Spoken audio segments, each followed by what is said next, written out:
현재 현 동양그룹 회장을 비롯한 그룹 경영진들에 대한 선고 공판이 오늘 열렸습니다. 현 회장에게는 징역 12년의 중형이 선고됐는데요. 취재 기자가 전화로 연결돼 있습니다. 조임정 기자. 네, 서울중앙지방법원입니다. 네, 조금 전에 선고가 내려졌는데 선고 내용부터 정리를 해볼까요? 네, 1조 3천억 원대 기업어음과 회사채를 발행한 혐의 등으로 재판에 넘겨진 현지현 동양그룹 회장에게 징역 12년의 중형이 선고됐습니다. 현 회장과 함께 재판에 넘겨진 정진석 전 동양증권 사장은 징역 5년, 이상화 전 동양인터내셔널 사장은 징역 3년 6개월, 김철 전 동양네트워크스 사장은 징역 4년이 선고됐습니다. 재판부는 동양 사태가 벌어지기 전부터 동양그룹의 유동성 위기는 여러 차례 있었다며 기업어음과 회사채 발행 당시 정상적인 상환이 불가능한 상태였다고 판단했습니다. 이와 함께 현 회장 등 경영진이 회사의 만기 상환 능력이 없다는 점을 알고 있었던 만큼 피해자들에게 재무 상황 등을 정확히 알리지 않아 투자자를 기망했다고 보는 것이 타당하다고 밝혔습니다. 특히 유례를 찾기 힘든 대규모 기업 범죄를 저지르고도 반성을 하지 않고 피해 회복을 위한 노력도 하지 않았다며 중형을 선고하지 않을 수 없다고 지적했습니다.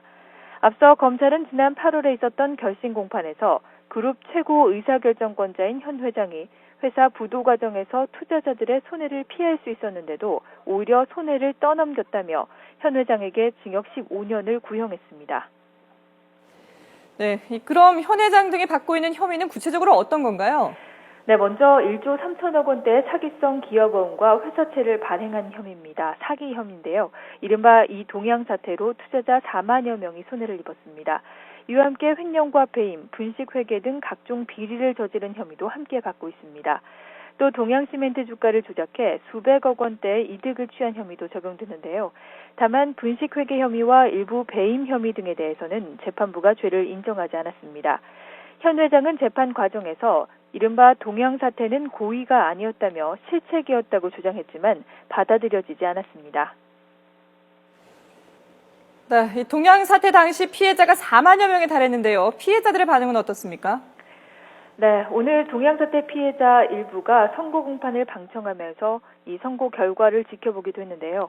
피해자들은 앞으로 동양 사태에 대한 당국의 책임을 묻기 위해 금융위원회와 금융감독원을 상대로 집단 손해배상 청구 소송을 내기로 했습니다. 금융당국이 동양 사태 발생 전인 2008년부터 동양증권의 불안전 판매 정황을 확인하고도 아무런 조치를 취하지 않았다며 사실상 동양그룹의 사기 행각을 방조한 것이라고 주장하고 있습니다.